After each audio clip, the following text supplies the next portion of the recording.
to the channel Acharya Ji Online.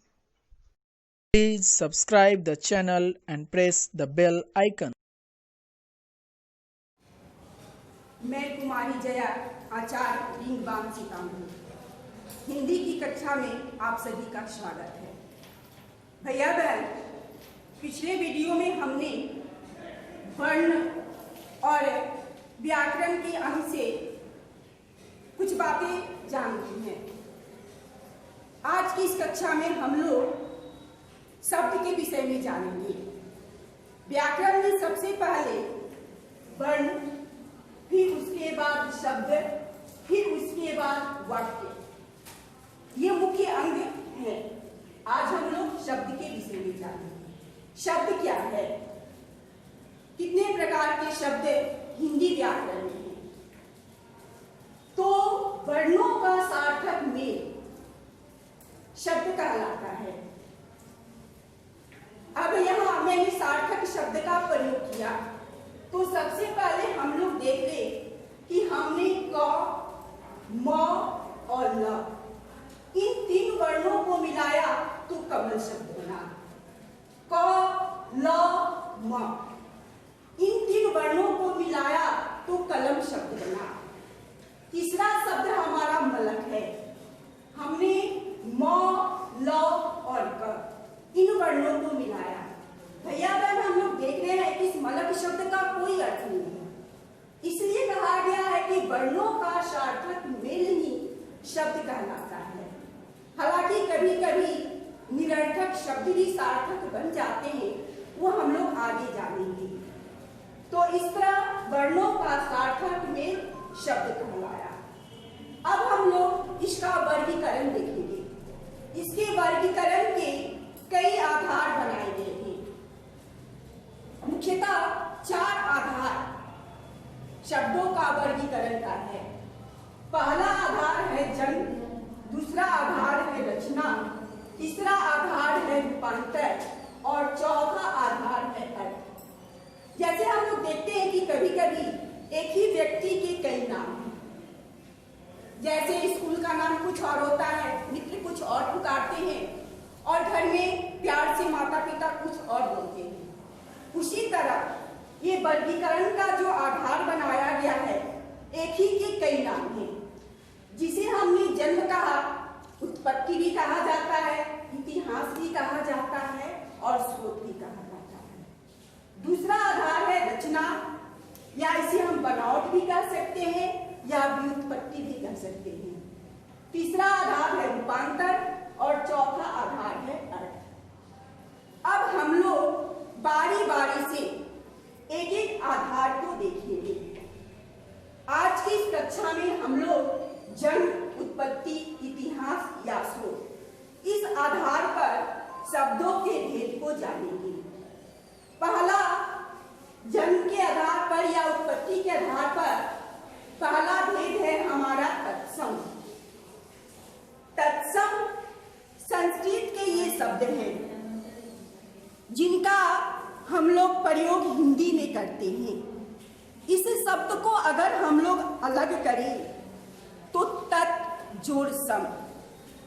तत् का अर्थ है तस्य और सम का अर्थ है उसके समान, अर्थात संस्कृत के समान है। जैसे हम लोग जानते हैं कि हिंदी भाषा जो है काफी समृद्ध भाषा है। जैसे भारत की संस्कृति समृद्ध है, वैसे हम हिंदी भाषा को भी ले सकते हैं। जैसे बाहर से जितने भी विदेशी आए, हमने सबको आत्मसात कर लिया, उसी तरह हिंदी भाषा भी है। समय समय पे भारत पर कई विदेशियों का राज रहा और उस समय हमने उनकी संस्कृति, उनकी भाषा सबको अपनाया।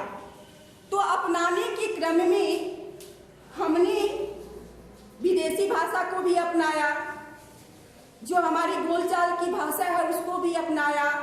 और चूंकि हम मानते हैं कि हिंदी की उत्पत्ति संस्कृत से हुई है, इसलिए संस्कृत के शब्दों का भी प्रयोग हम लोग हिंदी में करते हैं। जैसे हम लोग संस्कृत में करते हैं सूर्य, तो हिंदी में सूर्य का भी उपयोग करते हैं। चंद्र, तो चंद्र का भी उपयोग करते हैं। यानी सेम टू सेम, ज्यों का क्यों। तो अब इसकी हम परिभाषा ले सकते हैं। तत्सम वे शब्द हैं जो संस्कृत के मूल शब्द हैं और हिंदी में हम उनका प्रयोग ज्यों का त्यों करते हैं। जैसे अग्नि, जल, वृक्ष, इन शब्दों का प्रयोग हम लोग हिंदी में करते हैं, संस्कृत में भी करते हैं, हिंदी में कभी करते। उसकी जिह्वा जल गई क्या? तो जिह्वा मूल रूप में क्या है? संस्कृत का शब्द है, लेकिन इसका उपयोग हम लोग हिंदी में भी करते हैं। तो कह सकते हैं वैसे शब्द जो संस्कृत के मूल शब्द हैं और हिंदी में हम उनका ज्यों का त्यों प्रयोग करते हैं। तो तस्य सम, उसके समान, अर्थात संस्कृत के शब्दों का प्रयोग हिंदी में जब ज्यों का त्यों करते हैं तो वे तत्सम शब्द कहलाते हैं।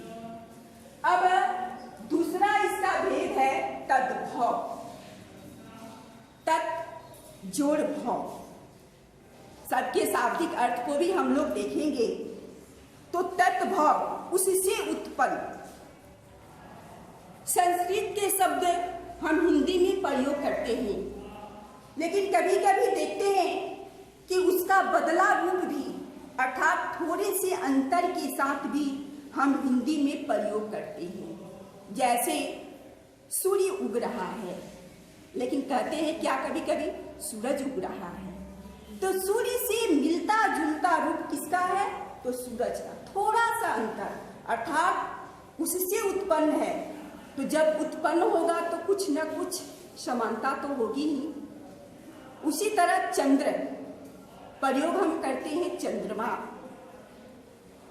चंद्रमा दिखाई पड़ रहा है, तो चंद्र से मिलता जुलता रूप किसका हुआ? चंद्रमा का। इसी तरह चतुर्थ, मैं चतुर्थ वर्ग में पढ़ता हूं, मैं चौथे वर्ग में पढ़ता हूं, तो चतुर्थ से मिलता जुलता रूप किसका हुआ? चौथा का हुआ। तो अर्थात कह सकते हैं कि तद्भव क्या है? तो थोड़ा सा रूप बिगड़ गया।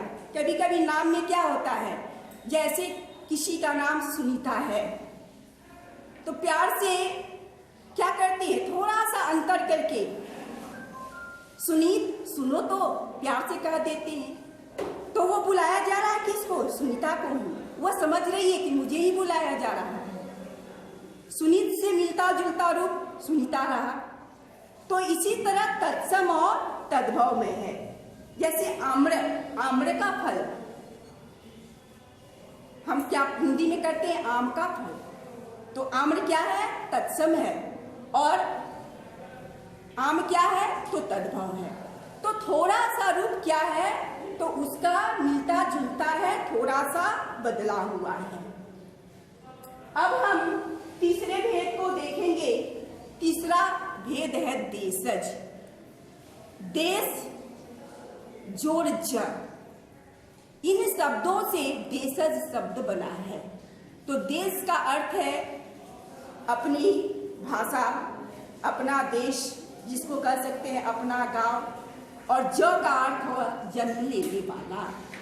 यानी जो शब्द बोलचाल के शब्द हैं, अपने देश में उत्पन्न हुए हैं, ये कैसे शब्द हिंदी में आए ये पता नहीं, लेकिन इसका प्रयोग हम लोग करते हैं। ये कैसे आए, इनका जन्म कैसे हुआ, ये इनकी उत्पत्ति कैसी हुई नहीं जानते, लेकिन हम इसका प्रयोग करते हैं। जैसे पक्षी और पंछी, लेकिन हम चिड़िया उड़ रही है, ऐसे शब्द का भी प्रयोग करते हैं। तो ये चिड़िया शब्द कहाँ से आया नहीं जानते हैं, लेकिन हम इसका प्रयोग करते हैं। खटिया उठा लाओ, ये खटिया शब्द कहाँ से आया नहीं जान रहे हैं। इसकी हिंदी क्या है? तो चारपाई है, लेकिन हम खटिया शब्द का ही प्रयोग ज्यादा करते हैं। तो स्पष्ट है कि ये हमारे बोलचाल के ही शब्द हैं। लोटा ले आओ, इसकी हिंदी होती है जलपात्र। जलपात्र में पानी लाओ, लेकिन हम ज्यादातर गांव में क्या करते हैं? एक लोटा पानी लेकर तो आओ। तो ये लोटा शब्द जो है हमारे बोलचाल के शब्द हैं। उसी तरह फुनगी पर, पेड़ों की फुनगी पर, अर्थात पेड़ का सबसे ऊपर का जो भाग होता है उसको हम क्या कहते हैं? फुनगी। अरे वो फुनगी पर चढ़ गया, डर लग रहा है, तो ऐसे शब्दों का प्रयोग हम लोग करते हैं। तो ऐसे शब्द हमारे बोलचाल की भाषा के शब्द हैं। उसी तरह थैला लेकर आओ, डिबिया जला दो, दीपक शब्द होता है, लेकिन ज्यादातर गांव में क्या कहते थे? डिबिया जला दो। बियाना दे दो, किसी को एडवांस में जब हम देते हैं तो गांव में आप देखते होंगे कि बियाना दे दो, दे दिया क्या उसका? तो ऐसे शब्द हमारे क्या है? तो देशज शब्द हैं। तो इस तरह हमने तत्सम, तद्भव और देशज, इन 3 शब्दों को जाना। अब चौथा भेद है हमारा विदेशज। जैसे पता है, नाम से ही पता चल रहा है, विदेश यानी जो अपने देश का नहीं है बल्कि वो बाहर से आया, और ज का अर्थ होता है जन्म लेने वाला। भारत में समय समय पर विदेशियों का शासन रहा। मुगल आए, पुर्तगाली आए, तुर्की आए और अंग्रेज आए। तो जब ये विदेशी आए तो कुछ कालखंड तक भारत पर इन्होंने शासन किया। हमारी संस्कृति उनसे प्रभावित रही। हमने उनके खान पान, वेशभूषा और भाषा को भी आत्मसात किया, और उनके शब्दों को हम हिंदी में ज्यों का त्यों प्रयोग करते हैं। तो ऐसे शब्द जो हैं वो हमारे हिंदी में प्रयोग होते हैं।